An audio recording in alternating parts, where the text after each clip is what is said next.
Are you our new mommy? The question came from three voices at once. Three 6-year-old triplet boys speaking in perfect unison, their small hands moving in signs as fluid as their words, their eyes burning with desperate hope. The woman standing beside the stranger she just met, the beautiful woman with tears still fresh on her cheeks from being abandoned minutes earlier, froze, her breath catching. This is the story of a deaf woman left waiting 47 minutes for a first date that ended in public humiliation. Of a single father watching that rejection unfold from across the room, wrestling with whether to intervene. And of three children who believed in magic the moment they saw someone who finally spoke their language. Sometimes the worst moments of our lives are actually doorways. Before we continue, please tell us where in the world are you tuning in from? We love seeing how far our stories travel. Rachel Moore had been checking her phone for the 47th time when she finally saw him walk through the cafe door. Relief flooded through her chest. He'd come. He was real, not another ghost who'd disappear the moment things got complicated. She stood, smoothing her dress, trying to hide how her hands trembled slightly. The autumn sunlight streaming through the corner cafe's windows caught the highlights in her auburn hair as she smiled, hopeful, nervous, trying not to seem desperate, even though she'd been sitting alone long enough for her coffee to go cold. The man, Derek, his dating profile had said, was exactly as his photos promised, tall, clean-cut, wearing a perfectly pressed button-down shirt. He looked like someone who had his life together, someone who wouldn't run when things got difficult. Rachel waved to catch his attention, then quickly pulled out her phone, her fingers moving across the screen. She held it up so he could see. "Hi, I'm Rachel. It's so nice to finally meet you."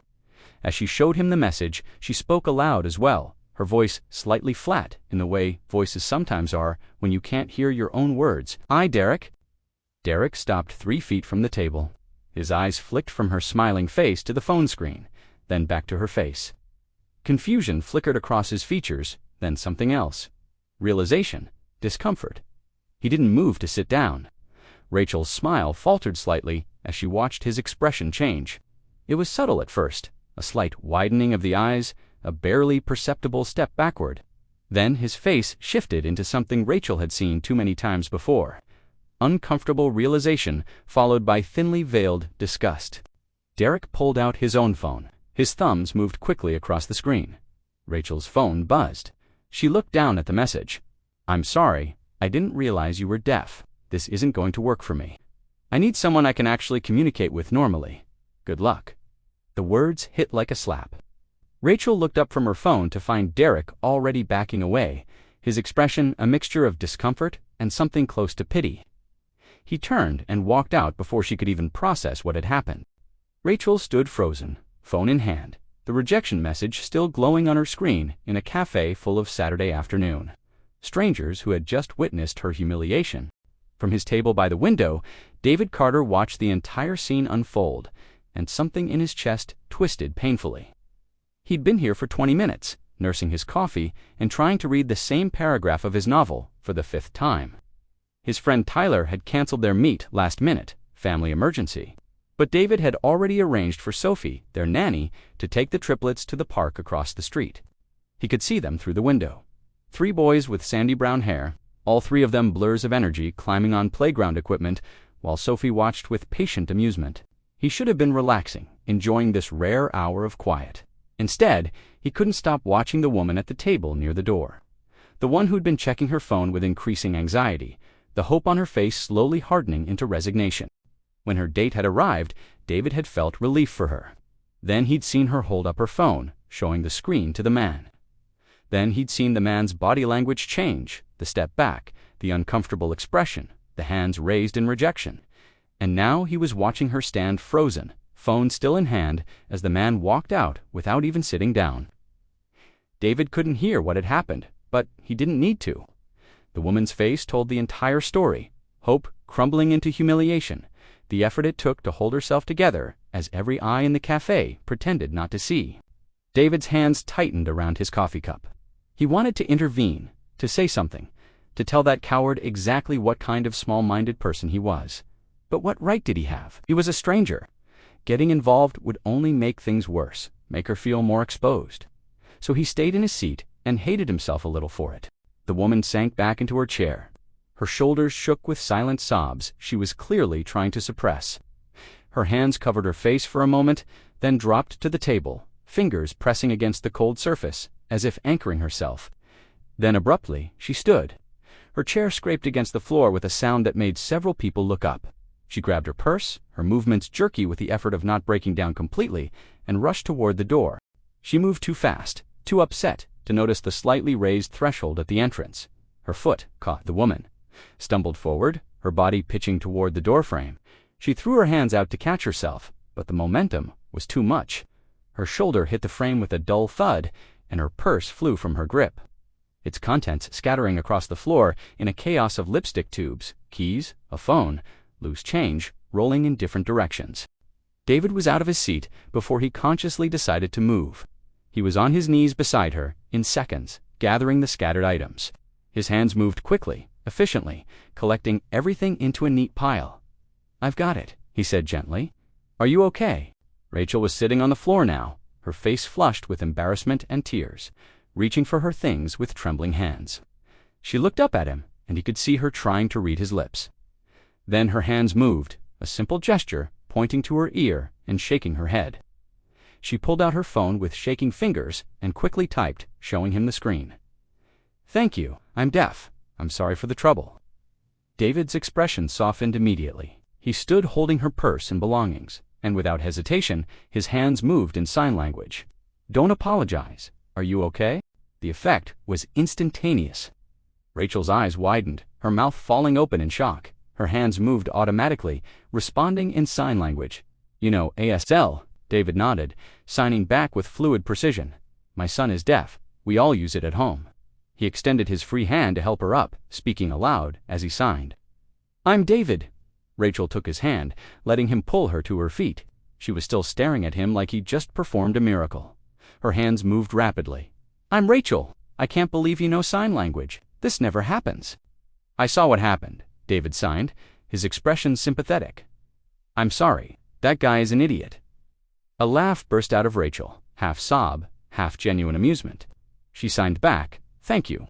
That's exactly what he is." Then her hands slowed, becoming more uncertain.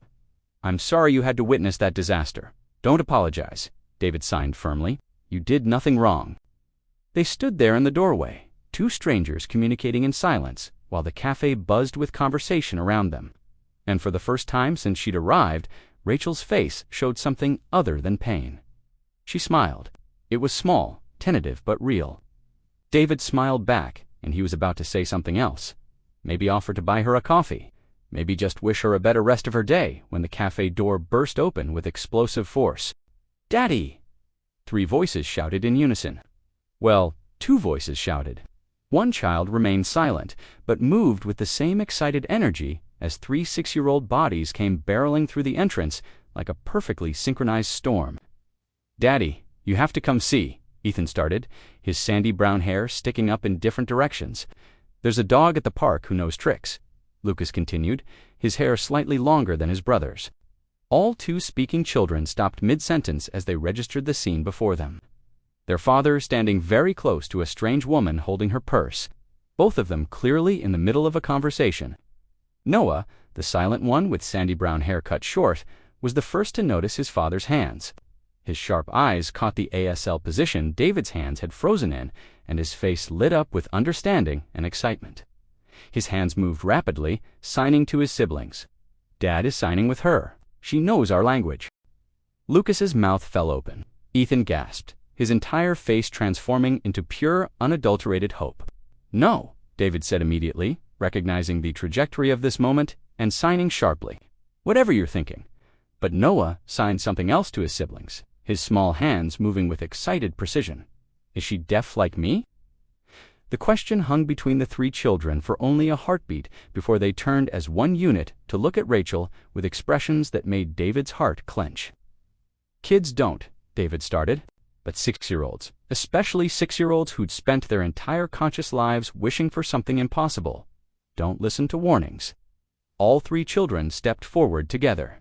They looked at each other for one brief moment, some kind of silent agreement passing between them, and then, in perfect unison, their hands moved in sign language as 2 voices spoke the words aloud.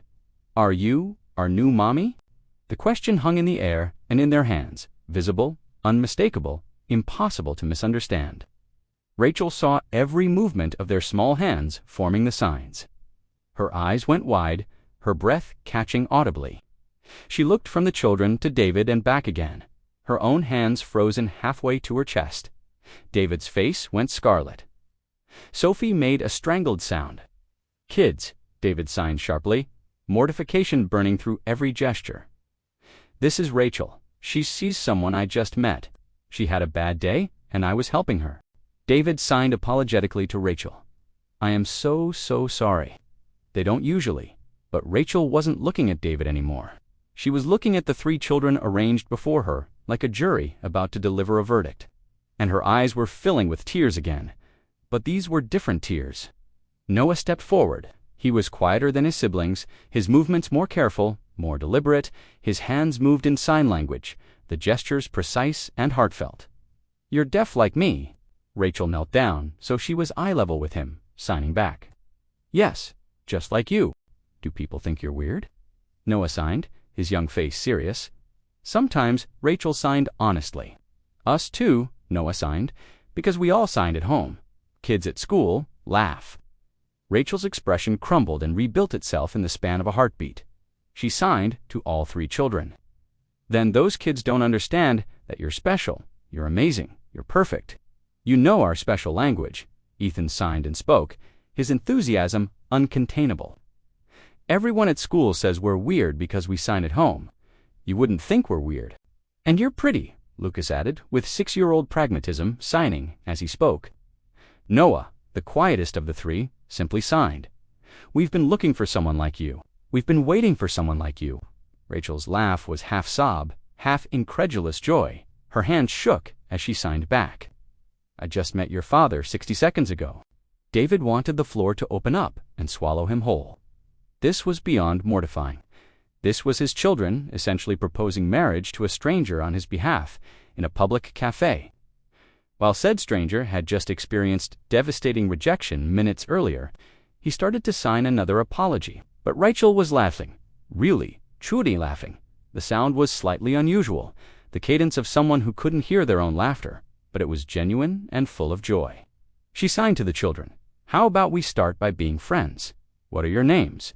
And just like that, David's world tilted on its axis. 20 minutes later, they'd moved to a larger table. After David had apologetically asked Sophie if she could stay a bit longer, Sophie, bless her, had simply smiled knowingly and said she had nowhere to be. The children had cornered Rachel completely. They were taking turns introducing themselves with the kind of elaborate detail only 6-year-olds considered necessary. Ethan went first, his hands moving in careful signs. "I'm Ethan Alexander Carter. I'm 6 3/4. I like superheroes and soccer, even though I'm not very good yet. I want to be a firefighter when I grow up, but also maybe an astronaut." Lucas followed. "I'm Lucas Benjamin Carter. I'm 6 3/4 too because we are triplets, which means we all came out on the same day. I like cars and building things and making people laugh.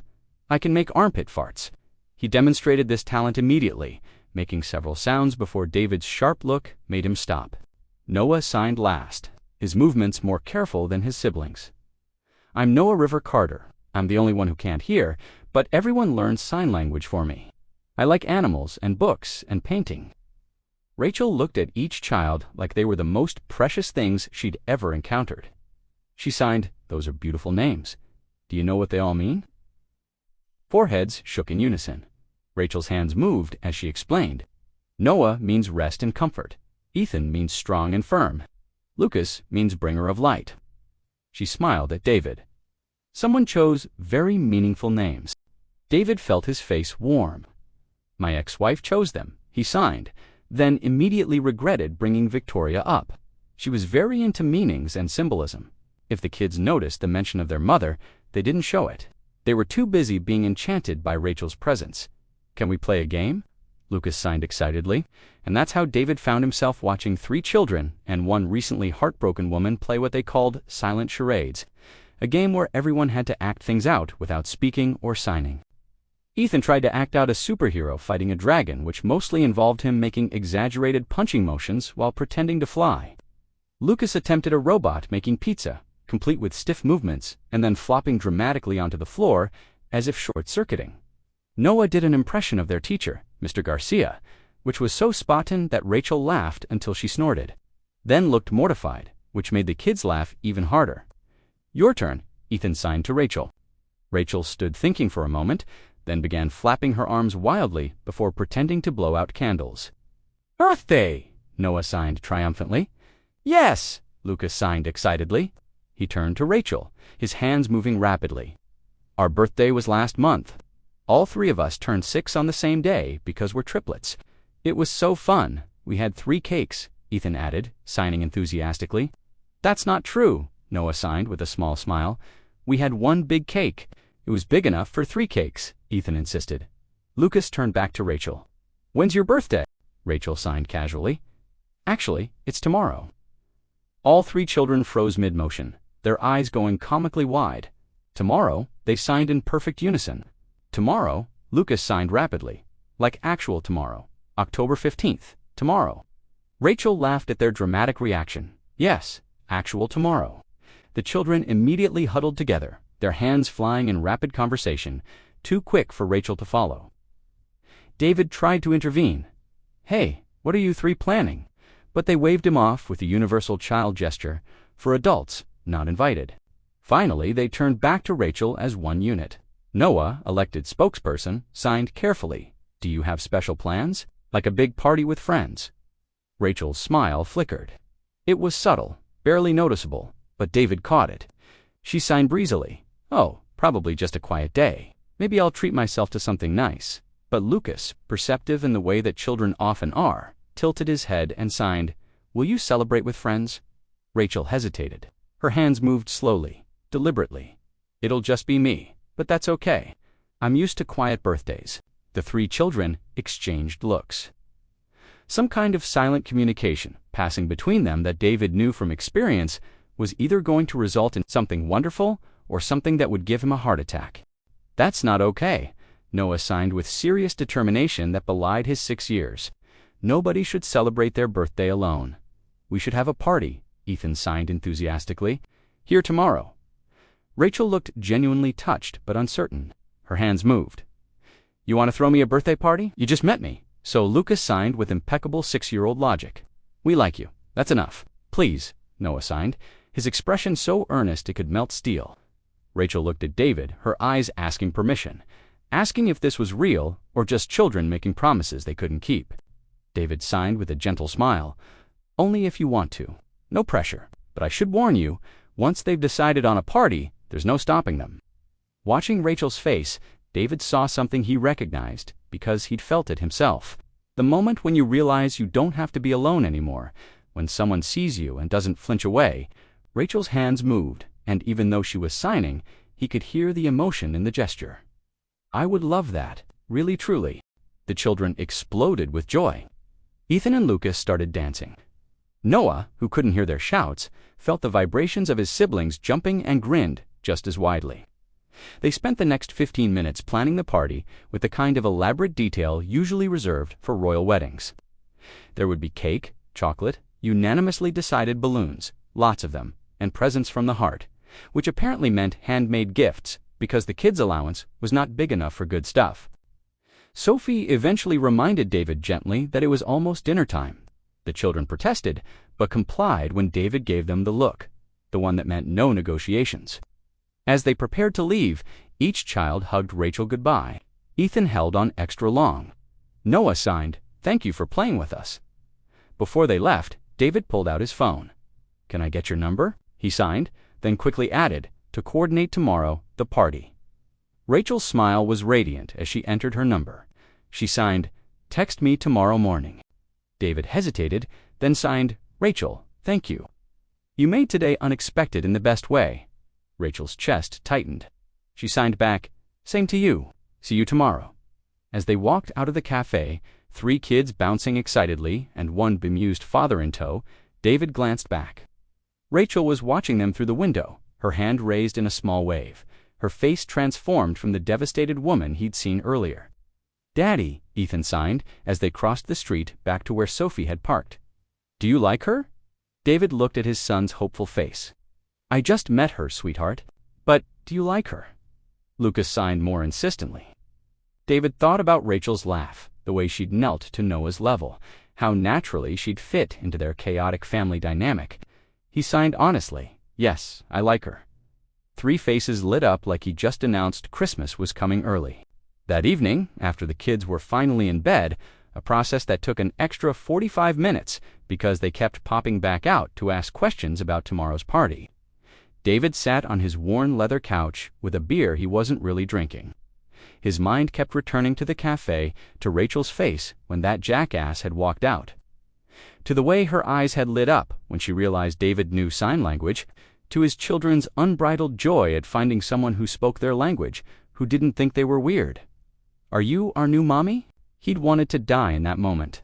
But watching Rachel laugh, watching her play with his kids, watching her fit so seamlessly into their strange signing chaotic world, David felt something he hadn't felt in years. Hope. David's thoughts drifted backward, pulled by the weight of memory. 7 years ago, David was 29 and believed he had life figured out. He'd been married to his college sweetheart, Victoria Hayes. Beautiful, ambitious, with dreams of becoming a renowned architect. She'd been building her career when they married, working long hours at a prestigious firm. When they discovered she was pregnant, they'd been overjoyed. When the ultrasound revealed not 1, not 2, but 3 healthy babies, their joy had tangled with sheer terror. "Triplets," the doctor had said, her voice careful. "The odds are approximately 1 in 8,000 pregnancies." Victoria had gripped David's hand so tightly her nails left crescents in his palm. "3," she'd whispered. "We're having 3 babies." They'd both laughed and cried in that sterile doctor's office, overwhelmed by the magnitude of what was coming. Noah, Lucas, and Ethan arrived on a cold September morning after an emergency C-section. David had held each tiny bundle, impossibly small, impossibly perfect, and felt a fierce love surge through him that rewrote every priority he'd ever had. The first 2 years were chaos, held together with caffeine and stubborn determination. David's parents helped frequently, taking shifts so he and Victoria could sleep. The babies were healthy, hitting their milestones, growing into distinct personalities. But David could see the restlessness growing in Victoria's eyes. Every time she looked at architectural magazines, every time a colleague got promoted, something in Victoria's expression flickered. Longing, regret, resentment. When the triplets turned to everything, shattered. Victoria sat him down one evening after the children were finally asleep. After hours of bedtime stories and negotiations and one emergency diaper change, her face was flushed with an excitement David hadn't seen in months. "I got an offer today," she said, her voice trembling. "Harrison and Associates, the firm in New York. Senior architect position. This is my chance, David. My one real shot at the career I always wanted." David had felt pride first, genuine happiness for her. "That's amazing, honey. We could figure it out. Maybe we could." "I'm going alone," Victoria interrupted, the words rushing out like she'd been holding them back for too long. "I can't do this with 3 toddlers, David. I can't. They're wonderful. They're beautiful. But they weren't part of the plan. I never wanted this many kids. I wanted 1, maybe 2, someday. Not 3 all at once. Not 3 who need constant attention and care and everything." David had felt the floor drop out from under him. "Victoria, they're our children. I can't be the mother they need and the architect I want to be." Her voice cracked, but her eyes were determined. "I have to choose, and I'm choosing me." The divorce was efficient and emotionless. Victoria signed over full custody without hesitation. She promised to call regularly, to stay involved, to be a mother even from a distance. For the first few months, she kept that promise. Weekly video calls where the kids would press their faces to the screen shouting, "Mama, Mama," while Victoria smiled and told them about her projects in New York. Then the calls became bi-weekly, then monthly, then only on birthdays and holidays, then barely at all. David had begged her during one of their increasingly rare phone conversations. "They need their mother, Victoria. Please, even just occasional calls." "They have you," Victoria had said, her voice distant, like she was already somewhere else. "I'm not cut out for motherhood, David. I tried to tell myself I could do both, but I can't. I'm sorry." The calls stopped almost entirely after that. Christmas cards came sporadically. Birthday presents arrived late or not at all. The kids, now 6, barely remembered what she looked like. David had put away all the photos after Noah, 4 years old at the time, had stood in front of the mantle photo of Victoria for 20 minutes, tracing her mother's face with one small finger before asking, "Why doesn't Mama love us?" He'd had no good answer then. He still didn't. But forgetting didn't erase the longing. David saw it in small, heartbreaking moments. Ethan watching other mothers at the park, Lucas's quiet tears after school events where every other child had 2 parents present. The bullying was perhaps the worst part. Kids could be cruel, and "Where's your mommy?" had become a taunt that followed his children daily. Then, when Noah was 3, everything became even more complicated. David had been working from home that day, taking a video call in his home office while the kids played in the living room. He'd heard the crash, a sickening, splintering sound that sent ice through his veins, and run out to find Noah on the floor. The heavy oak bookshelf collapsed beside him. A large hardcover encyclopedia had struck him directly on the side of his head. The hospital stay had been a nightmare of tests, and worried doctors, and David sitting by Noah's bedside holding his son's small hand and praying to a higher power he wasn't sure he believed in. Noah survived, but the head injury had damaged his auditory nerves irreparably. "The damage is permanent," the doctor had explained gently. "Noah will never regain his hearing. We can discuss cochlear implants when he's older, but there's no guarantee they'll work, and they're not appropriate for everyone." David had held his 3-year-old son, his adventurous, chattering, singing little boy, and watched him retreat into a silent world. The months that followed were the hardest of David's life. Noah went from outgoing to withdrawn, frustrated by his inability to communicate, isolated by his siblings' voices he could no longer hear. The other children didn't understand why their brother wouldn't talk anymore, why he'd get upset when they tried to play. David made a decision. If Noah was going to live in a silent world, he wouldn't be alone there. David learned American Sign Language with fierce, determined intensity. He watched videos late into the night, practiced until his hands ached, attended classes for parents of deaf children. He taught Lucas and Ethan with games and songs, and patient repetition. By the time Noah was 4, the entire household communicated exclusively in ASL at home. It became their private language, their special bond. At school, the kids spoke aloud with their classmates and teachers, but at home, their hands danced through conversations about homework and imaginary adventures and what they wanted for dinner. Noah never felt left out because his family had joined him in his silence. But it also meant David's world had narrowed considerably. Dating, romance.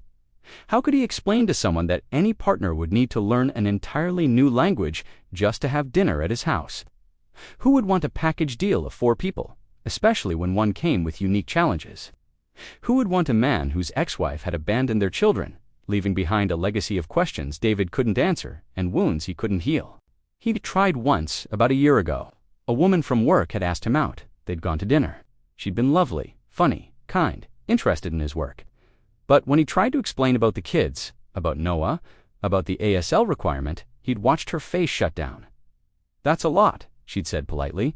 "I don't think I'm ready for that level of complexity." David hadn't tried again after that. Until today, until a deaf woman had tripped in a cafe doorway, and David's entire, carefully controlled world had tilted sideways. His phone buzzed. Rachel's name lit up the screen. "I just wanted to say thank you again for today. Your children are wonderful. I can't remember the last time I felt so included. See you tomorrow." David smiled, his thumbs moving over the keyboard. "They are wonderful, aren't they? Even when they're mortifying me in public. Tomorrow at noon, I'll bring the chaos. You bring yourself." Her response came quickly. "I can't wait. Good night, David. Good night, Rachel." David set down his phone and allowed himself a moment of hope. Just a small one, just enough to imagine that maybe, possibly, the universe was offering him something good for once. The next morning was controlled chaos. The triplets were awake at 6 a.m., vibrating with excitement. They made decorations, construction paper, chains, hand-drawn banners that said, "Happy Birthday, Rachel." David had enlisted Sophie's help to actually make the cafe presentable. He'd called the owner of the corner cafe, a kind woman named Sarah, who'd watched his kids grow up through weekly Saturday visits, and asked if he could rent the back corner for a few hours. For the woman from yesterday, Sarah had asked knowingly. "The one your kids decided to adopt?" Word traveled fast in small cafes. "Yes," David had admitted. "They invited her to a birthday party." "Bring your decorations by 10, Sarah had said warmly. "I'll make sure that corner is ready. And David?" She seemed lovely. "Your kids have good instincts." By 11:30, the cafe looked like a birthday explosion. Handmade banners hung from every available surface. Balloons purchased in bulk by Sophie because David had underestimated how many lots of balloons actually meant to 6-year-olds bobbed from chairs and tables. The kids had insisted on a chocolate cake, which Sophie had somehow procured on short notice. Noah held a sign he'd made carefully lettered in both English and ASL fingerspelling. "Welcome, Rachel." David looked at his 3 children. All 3 dressed in matching blue shirts they'd insisted on coordinating for Rachel's special day, and felt his heart squeeze. Remember, he signed to all 3 of them. "This is Rachel's day. We're celebrating her, okay? Let her talk. Let her enjoy herself. Don't overwhelm her." 3 solemn nods. David didn't believe them for a second. At exactly noon, the cafe door opened.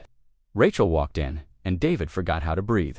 She wore a simple green dress that matched her eyes, her auburn hair falling in soft waves over her shoulders. But it wasn't her appearance that struck him. It was her expression. Nervous hope mixed with genuine excitement, like someone who'd been invited to a party and couldn't quite believe it was real. Surprise. All 3 children signed together, their faces glowing. Rachel's hands flew to her mouth. Her eyes went wide, taking in the decorations, the balloons, the cake, the 3 eager faces watching her reaction. Tears spilled down her cheeks, but she was smiling. The kind of smile that transforms an entire face. She signed, "You did all this for me." "Of course," Ethan signed enthusiastically. "It's your birthday. Happy birthday, Rachel," David signed, his expression warm. Rachel looked at him, and something passed between them. Gratitude, connection, the beginning of something neither of them had names for yet. "Thank you," she signed. "All of you, this is the most beautiful thing anyone's ever done for me." What followed was, without question, the most chaotic, joyful birthday party David had ever witnessed. The kids insisted Rachel sit at the head of the table, a spot they decorated with extra balloons and a handmade crown Ethan had crafted from construction paper and glitter. "You have to wear it," Ethan signed. Seriously, all birthday people wear crowns. Rachel placed a slightly lopsided crown on her head with the solemnity of someone being coronated, which made all 3 kids dissolve into giggles. Lucas presented his gift first, a drawing of Rachel surrounded by 3 stick figures. "That's us," he signed proudly. "And that's you. We're all holding hands because we're friends now." Rachel's bottom lip trembled as she signed, "This is beautiful. Thank you, Lucas." Ethan's gift was a bracelet made from colorful beads he'd strung himself. "The colors are happy colors," he signed as he helped Rachel put it on. "So you'll always remember happy days." Noah's gift was last. He approached, slowly, holding a small wooden box he'd clearly spent time decorating. Inside was a smooth stone painted green. "It's a worry stone," Noah signed carefully. "My teacher taught us about them. When you're sad or worried, you hold it, and it helps. I painted it green because green is calm." He paused, then added, "You seemed sad yesterday. I don't want you to be sad anymore." Rachel's composure broke. She pulled Noah into a hug, holding him tightly, while her shoulders shook with silent sobs. Noah hugged her back, his small arms fierce and certain. When Rachel finally pulled back, she opened her arms wide, looking at all 3 children. Ethan and Lucas rushed forward, and Rachel wrapped all 3 of them in a tight embrace, holding them close while tears streamed down her face. When she finally pulled back, wiping her eyes, she signed to all of them, "Thank you, all of you. These are the most beautiful gifts I've ever received." The 3 of them beamed. Then came the cake, chocolate, with chocolate frosting. Because the kids had been unanimous in their decision, Sarah, the cafe owner, had even added birthday candles. "Make a wish." All 3 kids signed excitedly. Rachel closed her eyes, took a breath, and blew out the candles. When she opened her eyes, she was smiling through tears. "What did you wish for?" Lucas signed.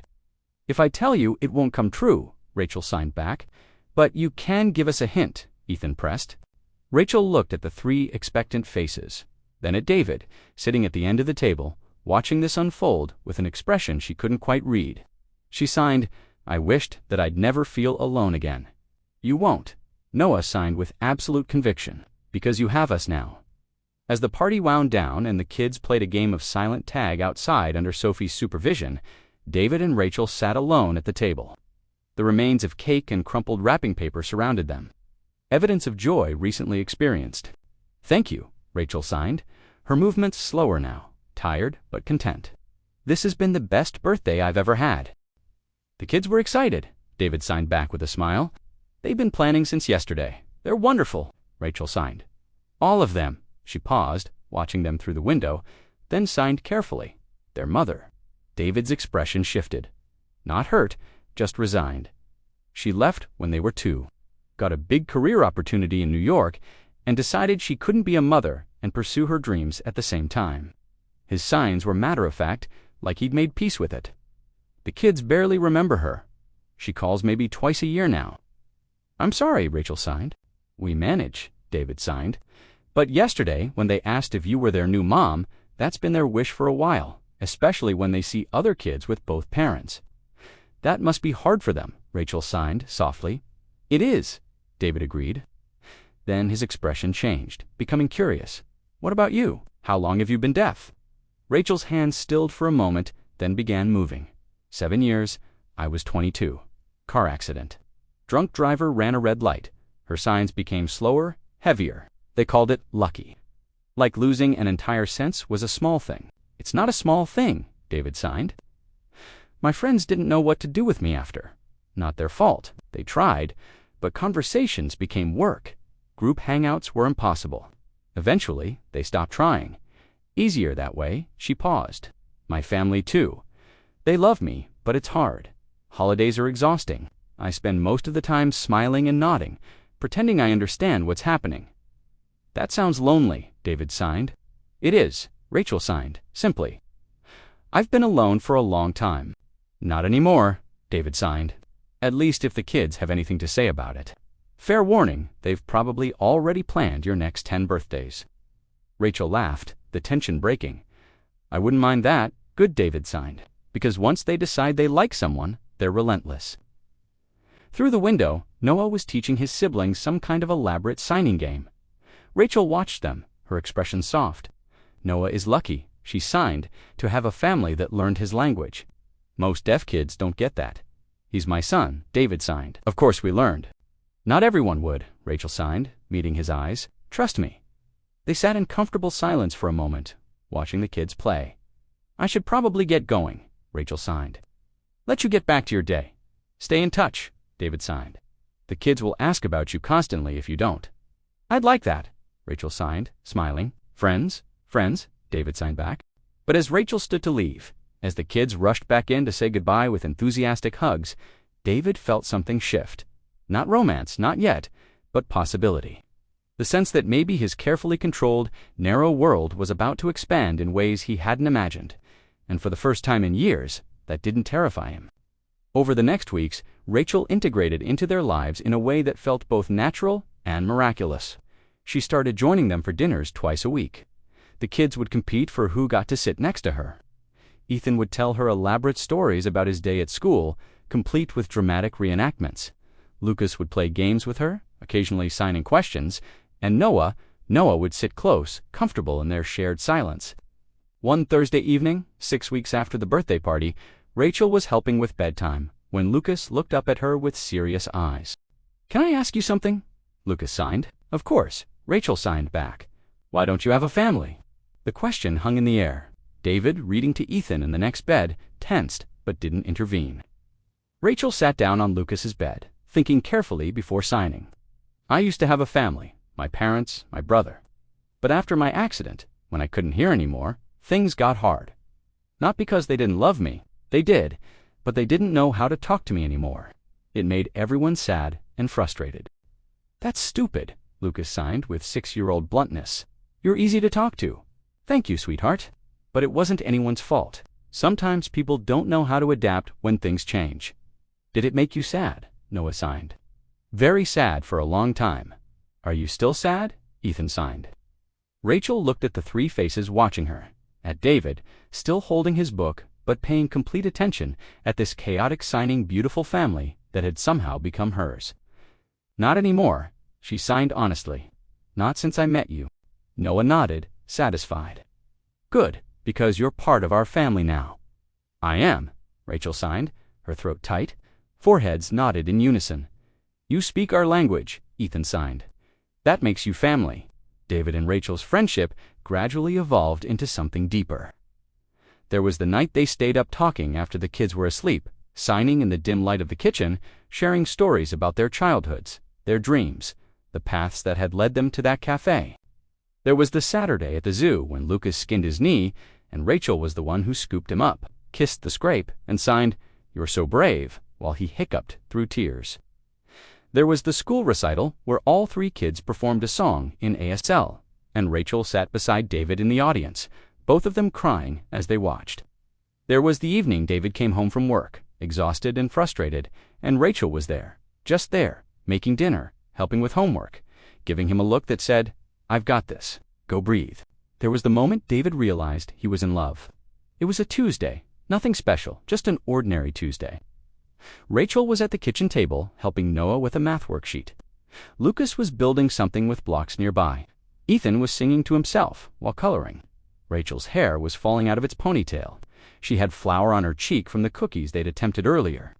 She was signing one-handed to Noah while using the other to point at the worksheet, completely at ease in the chaos. And David thought, this is what I want for the rest of my life. That night, after the kids were in bed, David asked Rachel to stay. "I need to tell you something," he signed. "Okay," Rachel signed, looking nervous. "I'm in love with you." Rachel's hands froze, mid-motion. Her eyes went wide. "I need you to know I love you. Not because you're convenient or because you're good with the kids, though you are. I love you because you're kind and patient and brave, because you make me laugh, because you see my children as blessings, not burdens, because when I imagine my future, you're in it." Rachel's hands were shaking as she signed back, "David, you don't have to say anything," he signed quickly. "I just needed you to know, David." Rachel signed again, more firmly this time. "Stop signing for a second and look at me." He did. She leaned forward and kissed him. It was gentle, tentative, perfect. Her hands came up to cup his face, and his arms wrapped around her waist, pulling her closer. When they finally pulled apart, both breathing hard, Rachel signed, "I love you too. I've loved you since that first ridiculous party when your children looked at me like I was magic. I was just scared to believe it was real." "It's real," David signed, pressing his forehead to hers. "This is real." "Then yes," Rachel signed, laughing and crying at the same time. "Yes to whatever this becomes." 12 months later, on a crisp October afternoon, David stood in the corner cafe, the same cafe where this had all begun. Nervous in a way he hadn't been in years, he'd enlisted the kids' help with his proposal plan, which in retrospect might have been a mistake, because none of them could keep a secret to save their lives. Rachel thought it was just their usual coffee meet. She'd arrived wearing jeans and a sweater, her hair in a casual bun, with no idea what was waiting. They'd been sitting at the same table, the one near the door where they'd first met, for about 15 minutes when the cafe door burst open. 3 children came tumbling in, wearing matching t-shirts that said YES in both English and ASL fingerspelling. Rachel's mouth dropped open. "What?" David stood, his heart hammering. All 3 kids rushed to form a semicircle around Rachel's chair, their faces glowing with excitement and terrible secret-keeping. Rachel, David signed, his hands shaking slightly. "You came into our lives when we needed magic most. You taught my children that being different is beautiful. You taught me that I could love again, that I didn't have to do this alone." He knelt down on one knee, pulling out a small velvet box. Inside was a simple silver ring with a sapphire stone. "Will you marry me?" he signed with one hand, holding the box with the other. "Will you be my wife? Will you be their mom? Will you let us be your family forever?" Rachel was openly sobbing now, nodding before her hands could even form words. Finally, she signed, "Yes. Yes, 1,000 times yes." The cafe erupted in applause. The kids screamed. Well, 2 of them screamed. Noah jumped up and down, feeling the vibrations and grinning. David slipped the ring onto Rachel's finger, then pulled her into his arms. "I love you," she signed against his chest. "I love you too," he signed back. "Thank you for tripping in this doorway." Rachel laughed through her tears. "Thank you for helping me gather my things." 6 months later, on a perfect spring morning, Rachel Moore became Rachel Carter in a ceremony conducted entirely in sign language with an interpreter for the hearing guests. The small venue was packed with friends and family. 3 children served as the wedding party. Noah was the ring bearer, carrying the rings with solemn importance. Ethan and Lucas were the best men, standing proudly beside their father. The officiant signed the ceremony as the interpreter translated for hearing guests. When it came time for vows, both David and Rachel had to pause multiple times, overcome with emotion. David signed, "You taught me that broken things can become beautiful, that families aren't just born, they're built, that love speaks every language, especially silence." Rachel signed, "You showed me that I wasn't broken, I was just waiting." That 3 kids asking, "Are you our new mommy?" wasn't crazy. It was destiny. That home isn't a place, it's you, it's them, it's us. When the officiant signed, "You may kiss," David pulled Rachel close and kissed her, while their 3 children cheered and guests applauded in a mix of sounds and signs. At the reception, Noah gave a speech in sign language that had everyone crying again. His small hands moved with careful precision. Before Rachel, I felt different, like something was wrong with me. But Rachel is like me, and she's not wrong. She's perfect. She taught me that being deaf doesn't mean being less. It means being me. And being me is okay now because I have a family who loves me exactly how I am. Thank you for being our mom. We've been waiting for you our whole lives. Rachel hugged him so tightly he squeaked, and when she pulled back, she signed, "I've been waiting for you too. I just didn't know it." The final dance of the evening was a family dance. All 5 of them on the floor, moving to music. Only 3 of them could hear. But all of them could feel in the vibrations of the speakers, in the joy vibrating through their bones. Rachel held Noah's hands as he spun in circles, his face glowing with happiness. David had Ethan on his feet, letting him dance while Lucas attempted some kind of coordinated shimmy that mostly looked like organized chaos. Noah suddenly stopped spinning and signed to Rachel, "Are you happy?" Rachel knelt down so she was eye level with him, her wedding dress pooling around her. "Happier than I ever thought possible." "Good," Noah signed with serious satisfaction, "because you're ours now, forever." "Forever," Rachel signed back, pulling him into a hug. One by one, the other 2 children joined the embrace, wrapping their small arms around Rachel until David had no choice but to join in, encircling all 4 of them. In that moment, pressed together in the middle of a dance floor with music and laughter swirling around them, they were complete. No more loneliness, no more searching, no more wondering if they were too much or not enough. They had found each other in the most unexpected way, through a stumble, a helping hand. And 3 children who believed in magic before the adults even knew it existed. Sometimes families aren't born. Sometimes they're built, one sign, one smile, one act of kindness at a time.